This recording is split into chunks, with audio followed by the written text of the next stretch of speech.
Hello everyone, आज की video का टॉपिक है 3 यूजफुल टिप्स जिससे हम एंटीबायोटिक्स के साइड इफेक्ट्स को कम कर सकते हैं। वैसे तो एंटीबायोटिक्स हमें अवॉइड ही करने चाहिए, लेकिन कई बार बहुत नेसेसरी हो जाता है, हमें एंटीबायोटिक्स खाने पड़ते हैं। अगर मैं अपनी बात करूं तो I usually avoid taking antibiotics and strong medicine, but few days back due to some stomach infection मुझे एंटीबायोटिक्स खाने पड़े। एंड ट्रस्ट मी, एंटीबायोटिक ने स्टमक इन्फेक्शन तो ठीक कर दिया, बट द साइड इफेक्ट्स जो मुझे झेलने पड़े, मुझे लगा कि मुझे डेफिनेटली उसके बारे में वीडियो बनानी चाहिए और क्या टिप्स फॉलो करके एंटीबायोटिक्स के साइड इफेक्ट्स से मुझे आराम मिला। So let's get started. सबसे पहले अगर हम क्विकली बात करें, एंटीबायोटिक्स हम खाते हैं जब हमें बैक्टीरियल इन्फेक्शन होता है। वो बैक्टीरियल इन्फेक्शन हमारे स्टमक में हो सकता है या हमारे थ्रोट में हो सकता है। तो एंटीबायोटिक्स बेसिकली बैक्टीरिया, जो बैड बैक्टीरियाज हैं, उनको मार देते हैं। But unfortunately antibiotics bad bacteria के साथ साथ जो हमारे गट के गुड बैक्टीरियाज हैं उसको भी खत्म कर देते हैं। उसकी वजह से हमारी बैलेंस का जो गट का बैलेंस है, बैक्टीरिया का बैलेंस है, वो हिल जाता है, जिसकी वजह से हमें बहुत साइड इफेक्ट्स का सामना करना पड़ता है। तो एंटीबायोटिक्स खाकर हम बहुत साइड इफेक्ट्स हमें हो सकते हैं, जैसे डायरिया हो सकता है, कॉन्स्टिपेशन हो सकता है, और कुछ लोगों को वॉमिट जैसा फील होता है या भूख लगनी बंद हो जाती है। और अगर मैं अपनी बात करूं तो मैंने 2-3 दिन एंटीबायोटिक्स खाए तो मुझे रात को नींद ही नहीं आई, मतलब इतना ज्यादा मुझे स्लीपलेसनेस फील हुआ। तो कहीं ना कहीं ये बात मेरे सामने आई और कहीं ना कहीं इन चीजों की स्टडी भी की जा रही है कि जो हमारी गट हेल्थ है वो कितनी जरूरी है हमारी ओवरऑल हेल्थ को अच्छा रखने के लिए, हमारी मूड के लिए, हमारे हैप्पीनेस के लिए, हमारे ओवरऑल बैलेंस के लिए गट हेल्थ का सही होना बहुत बहुत बहुत जरूरी है।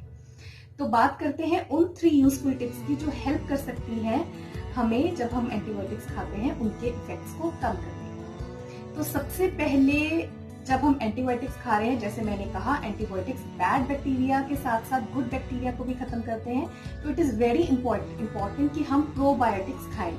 प्रोबायोटिक हम फूड भी खा सकते हैं, जैसे कर्ड है, घर में बनी हुई इडली, डोसा, पिकल्स, या फिर सिंपली मार्केट से आपको प्रोबायोटिक्स के कैप्सूल्स या फिर पाउडर फॉर्म में मिल सकता है। तो डेफिनेटली जब आप एंटीबायोटिक्स खा रहे हो उन दिनों में प्रोबायोटिक्स जरूर खाएं, चाहे प्रोबायोटिक फूड खाएं या प्रोबायोटिक्स कैप्सूल खाएं।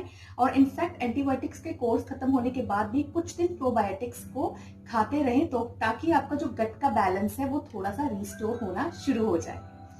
सेकेंड टिप है कि एंटीबायोटिक्स जब हम खा रहे हो तो have lots and lots of water. अपने आप को हाइड्रेट रखें। डेफिनेटली जूसेस वगैरह ना लीजिए, लेकिन पानी पीजिए ज्यादा से ज्यादा, सो दैट हमारे बॉडी के जो टॉक्सिन्स हैं वो फ्लश आउट हो पाए। और जब हम हाइड्रेट रहेंगे तो हमारी ओवरऑल हेल्थ और स्टमक भी ठीक रहेगी। थर्ड टिप है कि एंटीबायोटिक्स खाने से हमारा स्टमक का बैलेंस हिल जाता है, तो इसलिए बहुत जरूरी है कि हम लोग लाइट खाना खाएं। खिचड़ी हो गई, मूंगी की दाल हो गई, और जो ये मैदा है या फ्राइड फूड है या बाहर का खाना है, प्रोसेस्ड फूड है, अब बिग बिग बिग नो। क्योंकि अगर आप अपने डाइजेस्टिव सिस्टम को बहुत ज्यादा हैवी खाना डाइजेस्ट करने को देंगे तो आपकी तबीयत और खराब हो जाएगी। इसलिए बहुत जरूरी है कि लाइट खाइए, घर का बना हुआ फ्रेश खाइए।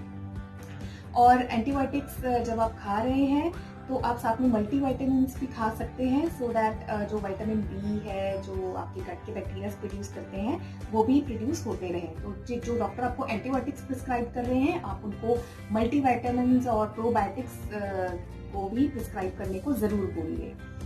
तो ये कुछ छोटी सी 3 यूजफुल टिप्स थी जो डेफिनेटली जिन्होंने मुझे हेल्प किया, और आई एम श्योर वो आपको भी हेल्प करेगी। And once again I would say कि एंटीबायोटिक्स वैसे तो कोशिश कीजिए अवॉइड करें, लेकिन बहुत जरूरी हो तो ही एंटीबायोटिक्स खाएं, क्योंकि एक्सेस एंटीबायोटिक्स खाने से एंटीबायोटिक रेजिस्टेंस बैक्टीरिया भी हमारे गट में प्रोड्यूस हो जाते हैं, जो कि लॉन्ग रन में बिल्कुल ठीक नहीं है। So I just hope you all will stay healthy, happy. My good wishes are with you. So have a very, very, very nice time. Bye.